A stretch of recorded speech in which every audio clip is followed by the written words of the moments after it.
वा, छान. म्हणजे सगळ्यांनी सोडली तशी तुम्हीही त्यांची साथ सोडलीत, बरोबर ना? सुसंगती सदा, चांगलंच मनाव घेतलंय. सगळीकडनंच मनाचा कोंडमारा झाल्यावर काय वाटतं, माझ्यापेक्षा चांगलं कुणाला माहित असं.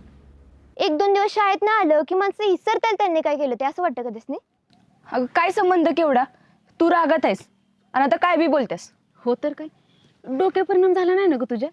माझ्या नाही, पण तुमची डोकी किती फास्ट चाललेत हे बी कळलं मला. तुझा आबा तुला कितीतरी वेळा म्हणलेत का नाही, तुला घरातनं बाहेर काढेन, तुला घरातनं बाहेर काढेन, पण काढलं का कवा? अरे या मागे त्यासनी एवढंच वाटतं की तू चुकून आहेस, तू वाईट वागून आहेस. एका पोरीसाठी सगळ्यात वाईट काय असेल ना, तर ते तिच्यामुळे आई वडिलांच्या डोळ्यात आलेलं पाणी. लग्न करतीस काय विचारलंस, पण लगीन केल्यावर तिची आणि तिच्या घरातल्यांची बी जबाबदारी येते हे तुला कुठं माहित होतं?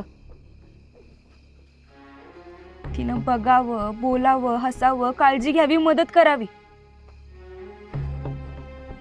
फक्त तुला एवढ्यासाठी बायको पाहिजे होती? आणि आता जेव्हा तिच्या मनात तू नाहीस हे कळलं, तिला ताप होतो हे कळलं, तेव्हा स्वतःचा विचार करून असा पळ काढतोयस.